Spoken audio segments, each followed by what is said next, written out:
आपको बहुत ही अच्छे तरीके से एग्जाम्पल की मदद से एक्सप्लेन करने की कोशिश करूंगा और उम्मीद है कि आपको 100% समझ में आ जाएगा ईजिली तरीके से। तो फर्स्ट पॉइंट में हम बात करेंगे कि शरीर का बदलाव देखकर, यानी कि जो आपकी गर्लफ्रेंड है, जो आपकी क्रश है, वो किसी और के साथ फिजिकल हुई होगी, सेक्स किया होगा, तो उसके शरीर में कुछ बदलाव होंगे जो कि मैं अभी आगे आपको बताऊंगा। को एग्जाम्पल के थ्रू डिफाइन कर रहे हैं। ओके, तो जैसे कि ये दो लड़कियों का पिक्चर मैंने लिया है एग्जाम्पल के थ्रू, मैं अभी आपको इसी के थ्रू बताऊंगा कि कैसे आपको पता करना है अपनी गर्लफ्रेंड के शरीर को देखकर। तो वीडियो को बड़ा ही ध्यान से देखिएगा, समझने की कोशिश करिएगा सारी बातों को जो मैं आपको अभी बताने जा रहा हूँ। मान लो कि ये एक नॉर्मल लड़की है, सेकेंड है सेक्स कर चुकी हुई लड़की। अगर आपकी गर्लफ्रेंड ने सेक्स किया होगा पहले किसी और के साथ, ठीक है, तो उसके बॉडीज में ये सारे चेंजेस होंगे, जैसे कि उसका बैक, फिर उसका चेस्ट, उसके बाद में उसकी कमर की साइज, उसके बॉडी में लूज मोशन और आपसे बात करने का तरीका, जो कि कुछ भी बोल दे गलत सलत। अगर ये सारी चीज़ें हैं तो समझ लो कि वो किसी और के साथ फिजिकल ऑलरेडी हो चुकी है। और अब मैं आपको बता दूं कि ये रियलिटी बिल्कुल भी नहीं है।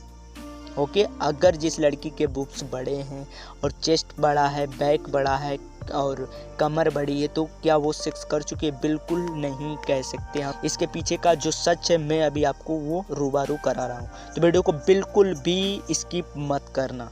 तो हम आगे बढ़ते हैं। अब आप कहोगे इसका क्या मतलब? देखो, इसका सिंपल सा ये मतलब है, समझने की कोशिश करना कि ये इनके पिता हैं और ये इनकी लड़की है, ठीक है। अब मैं क्या समझाने की कोशिश कर रहा हूँ, ये बात ध्यान से सुनो। मान लो कि जो पिता है उनका पर्सनालिटी, उनका फेस कट और उनका जो ग्रोथ है, वो सारी चीज़ें अच्छी हैं, यानी कि तगड़े हैं, तंदुरुस्त हैं, लंबे चौड़े हट्टे कट्टे हैं। तो उनकी बेटी भी ऑलरेडी तंदुरुस्त पर्सनालिटी में अच्छी होगी, पक्का होगी। देखो, मैं आपको बहुत ईजिली तरीके से समझाने की कोशिश कर रहा हूँ, आप समझने की कोशिश करो।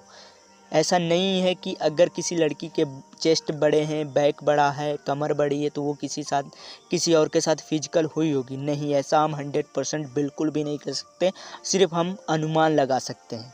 ओके, क्योंकि जो लड़कियों के साइज बड़े होते हैं, बाय द वे वो अपने घर से कभी भी बाहर नहीं निकलती हैं। उनके हार्मोन्स, यानी कि उसके मम्मी पापा जैसे होते हैं, उनकी बॉडी भी सेम उसी प्रकार से, यानी कि सेम उसी प्रकार से ग्रो करती है उम्र के हिसाब से। जैसे जैसे एज बढ़ता जाता है उसी हिसाब से बॉडी हमारी ग्रो होती जाती है। तो उम्मीद करता हूँ कि ये आपको समझ में आ गया होगा। अगर आपके माइंड में भी कोई क्वेश्चन उठ रहा हो तो कॉमेंट करिएगा, ठीक है।